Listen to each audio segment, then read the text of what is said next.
One trigger pull would have ended it. 1 second of obedience would have erased 9 American lives from history. Yet, on a frozen morning in World War II, a German fighter ace made a decision so forbidden that it still sounds unreal today. This is not a story about mercy. It is a story about defiance inside a brutal system, about a man who broke Nazi law in the sky and lived. December 20th, 1943, over Germany. A crippled American B-17 staggers through the air, barely flying. Inside are 9 young Americans who expect to die. Their tail gunner is dead. 6 men are wounded. Guns are silent. Hope is gone. Then the hunter appears. A Luftwaffe ace with 27 kills lines up behind them. One more victory would earn Germany's highest medal. Orders are absolute. Refusal means court-martial, possibly execution. But in those final seconds, something happens history almost forgot. What followed was hidden for decades, and once you understand it, you'll never see war the same way again. In every great event, there's always a secret they never told you. Hidden behind old maps, silent wars, and forgotten names. The truth is buried, waiting to be revealed. History isn't always what you were taught. Many secrets were hidden, erased, or rewritten. Behind every page, there's a truth waiting to be uncovered. Listen carefully. Welcome to Confidential Facts. Here, hidden history is revealed. Forgotten battles, secret alliances, and untold stories. Disclaimer. This story is a reconstructed World War II narrative based on real people and documented events. Some details and pacing have been adapted to better convey the atmosphere and human decisions of the time. The purpose is to explain history, not glorify war, and to encourage curiosity about the real events behind the story. There are moments in war when survival is no longer a matter of skill or courage, only of mathematics. And on the morning of December 20th, 1943, the numbers said that Charlie Brown and his crew were already dead. What you are about to hear is a part of this story that is rarely explained in full, even in serious World War II histories. Most retellings begin when the German fighter appears. That is a mistake, because by the time Franz Stigler ever saw the American bomber, the aircraft had already crossed a line from damaged into something far worse. A state that U.S. Army Air Force's analysts quietly described as non-recoverable. In other words, the B-17, the old pub, should not have been flying at all. Second Lieutenant Charlie Brown was 21 years old. This was his first combat mission. He had trained for months, memorized emergency procedures, practiced formation flying, and studied diagrams of enemy defenses. But nothing in training prepared him for what Bremen would do to his aircraft in the first minutes of combat. Bremen was not an ordinary target. It was one of the most heavily defended cities in Germany, surrounded by overlapping rings of anti-aircraft artillery that Luftwaffe officers referred to as a steel corridor.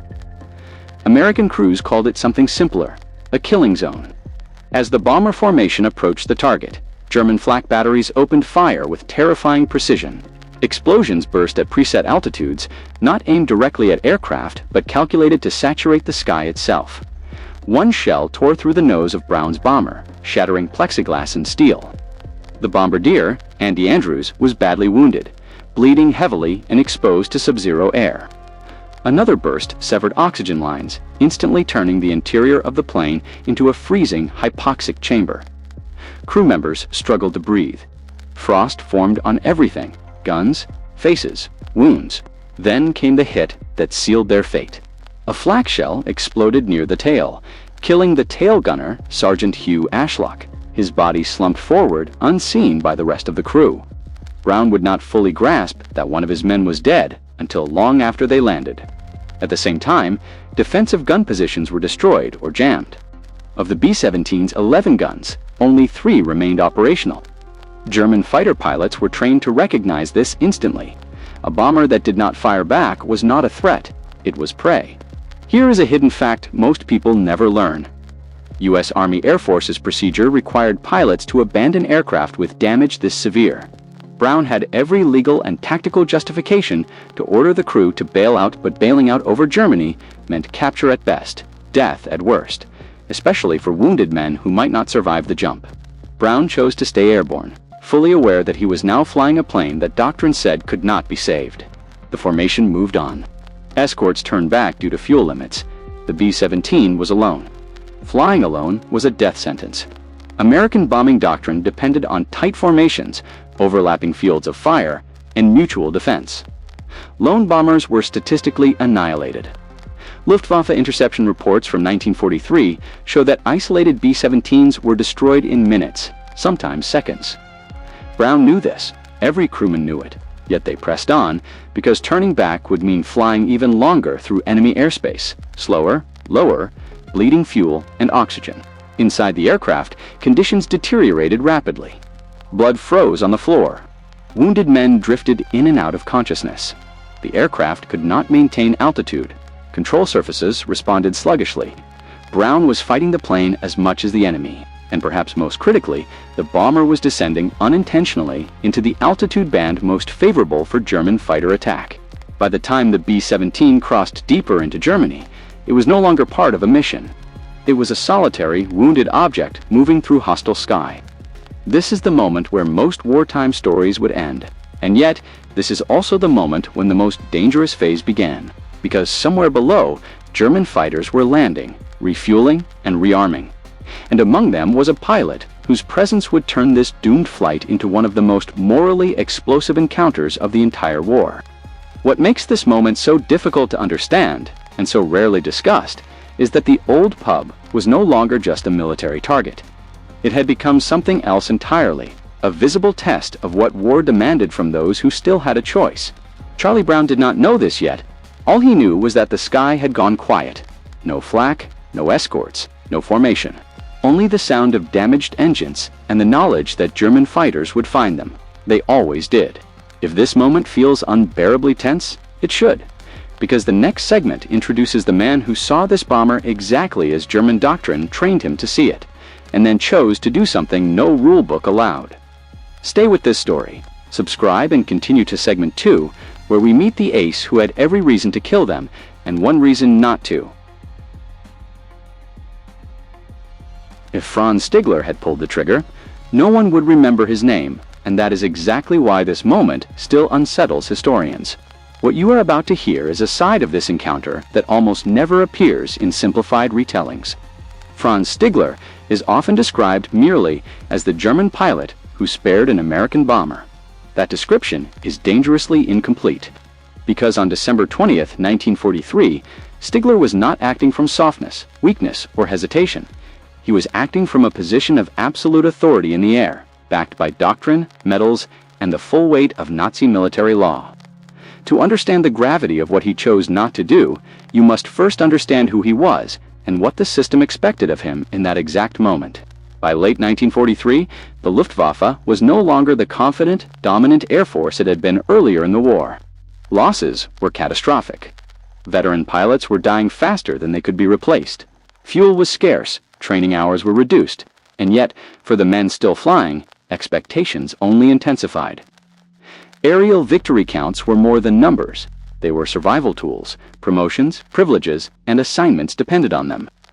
Franz Stigler, at 28 years old, had already accumulated 27 confirmed aerial victories. He was not a novice. He was not reckless. He was a professional fighter pilot whose skill had kept him alive in an increasingly lethal sky. And here is a crucial, often overlooked fact. Stigler did not take off that morning hunting bombers. He was returning to base after a previous engagement when ground control alerted him to a lone American aircraft drifting through German airspace. Lone bombers were priority targets. They were efficient kills, minimal risk, maximum reward. Stigler's Messerschmitt Bf-109 was fully armed, fueled, and perfectly capable of destroying a damaged B-17 in seconds. From a tactical perspective, there was no dilemma. From a career perspective, there was no hesitation. One more kill would make him eligible for the Knight's Cross of the Iron Cross, Nazi Germany's most prestigious decoration for valor. That medal carried tangible benefits: prestige, protection from dangerous assignments, and, in some cases, exemption from future frontline duty. In short, the system had aligned itself perfectly to encourage exactly one outcome. When Stigler climbed back into the air, he expected to find a target. What he did not expect was what he saw when he pulled in close. The American bomber ahead of him was flying unnaturally low and slow. It was not weaving. It was not firing. No defensive tracers reached out toward him. That alone told Stigler everything doctrine had taught him to recognize. This aircraft was defenseless. German fighter training manuals explicitly instructed pilots to attack bombers from the rear quarter, where blind spots and structural weakness combined for maximum lethality. Stigler moved into position automatically, muscle memory guiding him into a perfect firing angle. Then he saw the crew. Through the shattered fuselage, he could see wounded men tending to each other. He could see the nose torn open, frost clinging to exposed metal. He could see a tail gunner slumped motionless, clearly dead. This was not a combat engagement. This was an execution, and Stigler knew it instantly. At this point, it is tempting to frame the story as a moral epiphany. That would be misleading. What stopped Stigler was not a sudden emotional impulse. It was something far more dangerous: memory. Years earlier, Stigler had been trained by Gustav Radel, a veteran fighter pilot from the First World War. Radel was not a Nazi ideologue. He was an old-school airman who believed that even in war, there were lines that once crossed could not be uncrossed. Radel had told his pilots something that was never written down, but never forgotten. "If I ever see you shoot at a man in a parachute, I will shoot you myself." To Radel, killing a helpless enemy was not victory. It was murder. This teaching placed Stigler in direct conflict with Nazi expectations. By 1943, the Luftwaffe was no longer guided by chivalric ideals. It was guided by desperation. Bomber crews were considered legitimate targets under all circumstances. And here is the hidden danger Stigler faced. German ground units and flak crews were watching the sky. Fighter pilots did not operate in isolation. Their actions were observed, recorded, and reported. Failing to destroy a confirmed enemy aircraft could prompt investigation. Escorting an enemy aircraft was unthinkable. Stigler did not fire. Instead, he pulled alongside the B-17 for Charlie Brown and his crew. The appearance of the German fighter so close was terrifying. Brown expected the final burst at any second. He later recalled that he could see the pilot's face clearly, close enough to make eye contact. Brown ordered his remaining gunners not to fire, believing resistance would provoke immediate destruction. Inside the bomber, men braced for impact that never came. What Stigler did next is rarely emphasized, but it matters. He attempted to communicate. He motioned with his hands, signaling Brown to land at a nearby German airfield. From Stigler's perspective, this was an act of mercy that still complied, in part, with military logic. Prisoners would survive. The bomber would be removed from the sky. The war effort would benefit. Brown, however, misunderstood completely.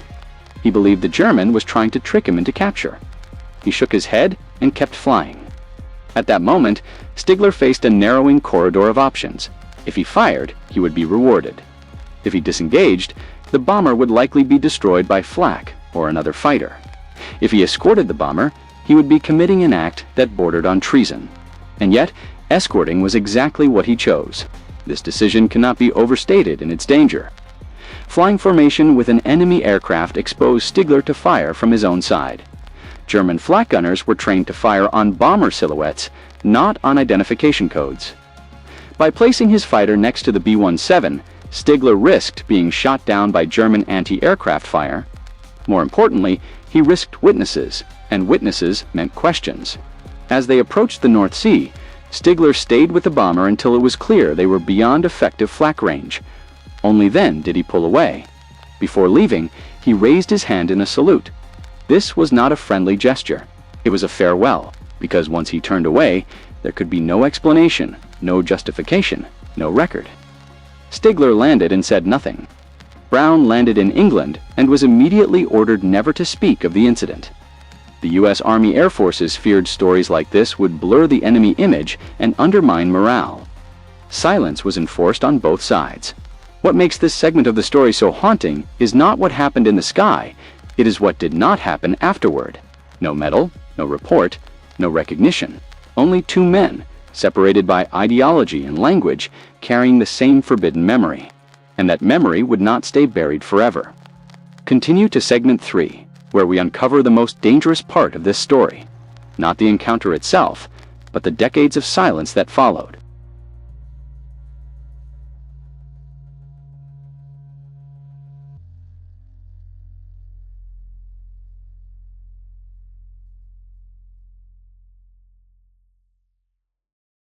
Refusing to fire was not the most dangerous thing Franz Stigler did that day.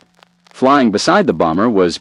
Most people assume that once Stigler chose not to shoot, the danger had passed. That assumption is wrong. In reality, the moment Stigler aligned his Messerschmitt alongside the wounded B-17, he stepped into a far more perilous space, one where death could come not from the enemy in front of him, but from his own side below.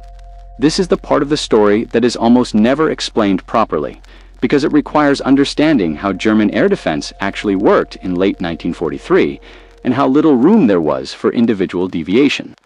By December of that year, Germany's air defense network was a layered system of radar stations, fighter control centers, and dense flak belts designed to work together.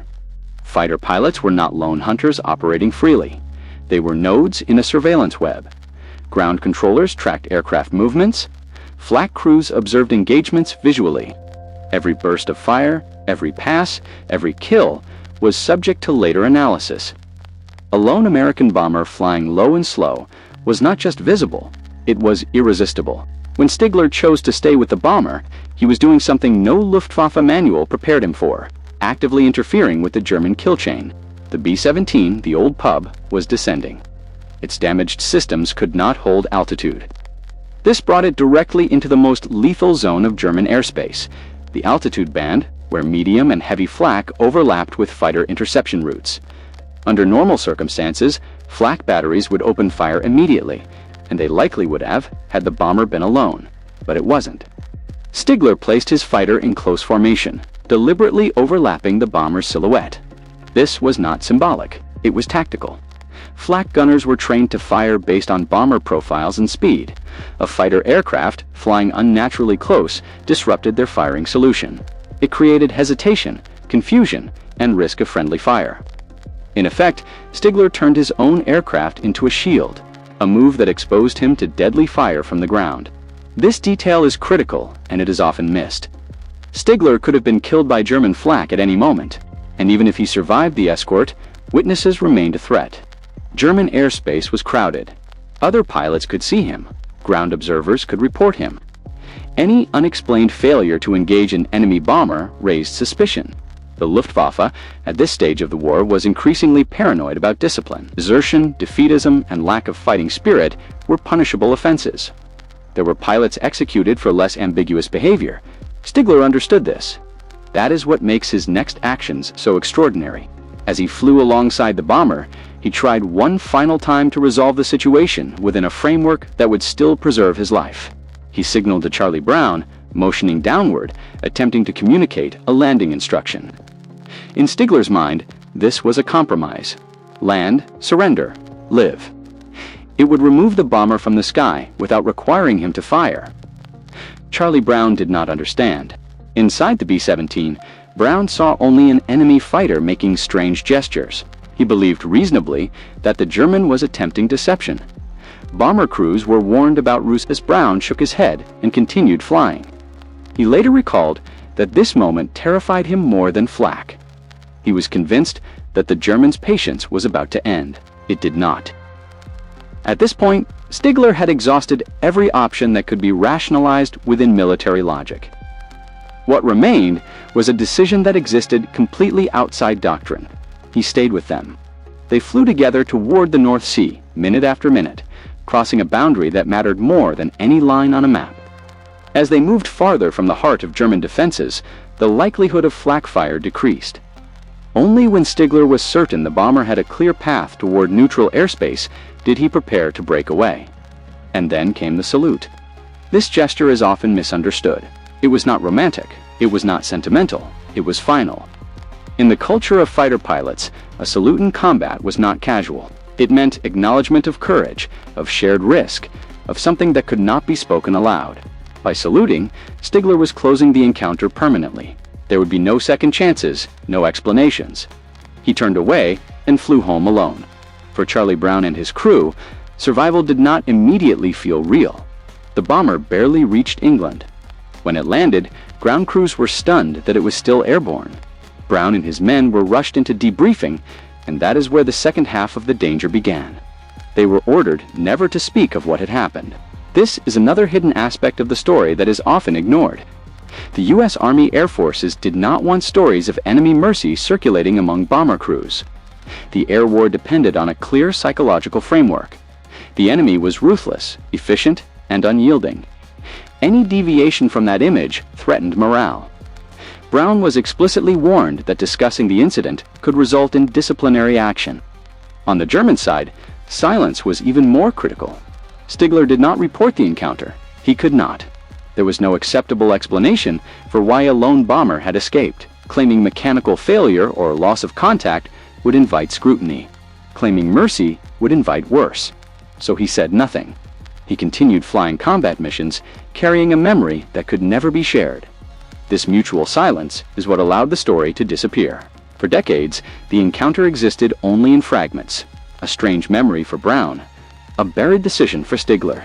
No records, no official acknowledgement, no place in the war's grand narrative. That absence was not accidental, it was enforced. And yet, silence has a weakness. It relies on forgetting. Charlie Brown did not forget. As years passed, the question returned again and again. Why did that pilot spare us? Brown knew enough about air combat to understand how improbable their survival had been. He knew the German pilot had chosen something else, something no regulation could explain. That question would follow him into old age until it became an obsession. What neither man could know at the time was that this single encounter, unrecorded, unofficial, almost erased, would eventually re-emerge as one of the most disturbing challenges to the idea of total war ever documented. Because when silence finally broke, it did more than reunite two men. It forced history to confront something it prefers to ignore. Continue to segment 4, where the secret resurfaces after decades and the two enemies finally meet again. Some war stories disappear because no one survives to tell them. This one disappeared because no one was allowed to speak. When World War II ended, the world rushed forward. Cities were rebuilt, uniforms were folded away. New enemies replaced old ones. But for Charlie Brown and Franz Stigler, the war never fully ended because neither man was permitted to explain the most important moment of his life. What followed was not peace, but a long, enforced quiet that lasted nearly 50 years. For Charlie Brown, survival brought no clarity. After landing in England, he and his crew were interrogated not with suspicion, but with concern. Concern about what their story might do if it spread. U.S. Army Air Force's intelligence officers listened carefully, then issued a direct instruction. Do not talk about the German pilot. No reports, no interviews, no letters home. Bomber crews were already under immense psychological strain, flying repeated missions with survival odds that barely exceeded a coin toss.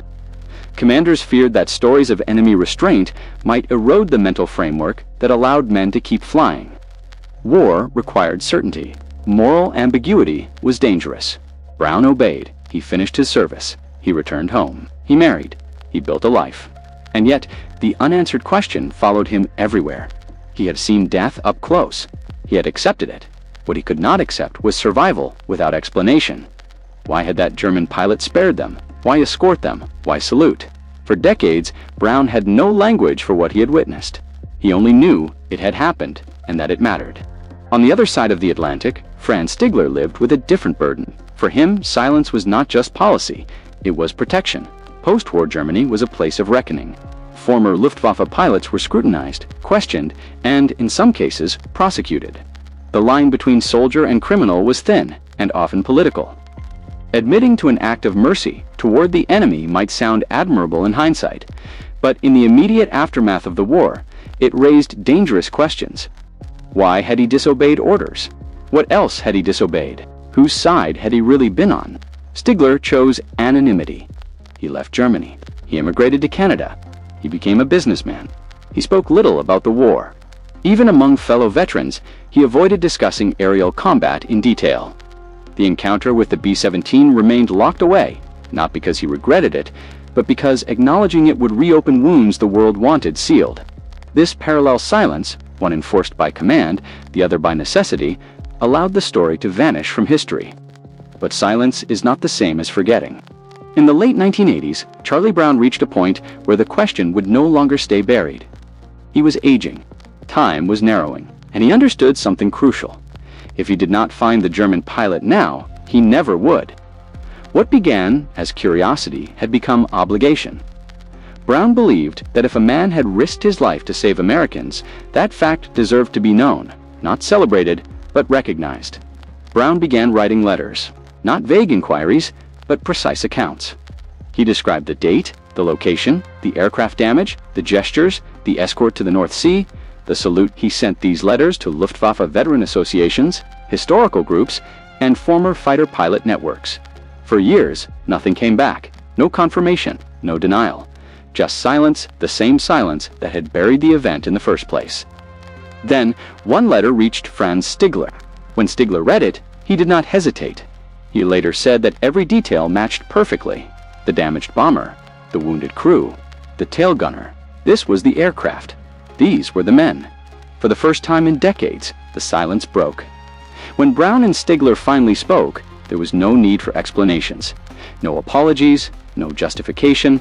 Stigler did not say he was sorry. Brown did not say thank you. Instead, Stigler said something far simpler and far heavier. "I was hoping you were alive." They met in person soon after. What followed defies easy categorization. They did not reconcile. Reconciliation implies conflict to be resolved. They recognized each other, they shared families, they attended reunions together. Brown introduced Stigler as a friend. Later, as a brother. The war that had defined them both receded, replaced by a bond built on a single moment when neither man chose what the system demanded. This reunion is often portrayed as sentimental. It was not. It was quiet, deliberate, almost restrained. Both men understood what had nearly happened and what could never be undone. They spoke not of ideology, but of responsibility, not of victory, but of choice. And here is the most overlooked fact of all. Neither man ever claimed moral superiority. Brown did not portray himself as forgiven. Stigler did not portray himself as heroic. They understood something deeper, that the encounter was not about good men and bad systems, but about individual decisions made under extreme pressure. When obedience and humanity point in opposite directions, their story might have ended there. But history was not finished with it, because once this secret became public, it challenged something far larger than one moment in the sky. Continue to segment 5, where we confront why this story still makes total war uncomfortable and why it was never meant to be remembered. Total war depends on one idea above all others, that obedience must be absolute. That is why this story is still dangerous. At first glance, the encounter between Charlie Brown and Franz Stigler appears to be a rare act of humanity in an inhuman war. But that interpretation is incomplete. What truly unsettles historians and military theorists is not the mercy shown, it is the defiance embedded within it. Stigler did not merely spare an enemy, he violated the core assumption that total war requires, that individual conscience must disappear beneath orders, ideology, and survival. World War II was fought as a war without moral gray zones. Governments on all sides needed their populations and their soldiers to believe the enemy was irredeemable. This belief sustained bombing campaigns, casualty tolerance, and psychological endurance. Stories like this one threatened that framework. If the enemy could choose restraint, then war was no longer a simple contest between good and evil.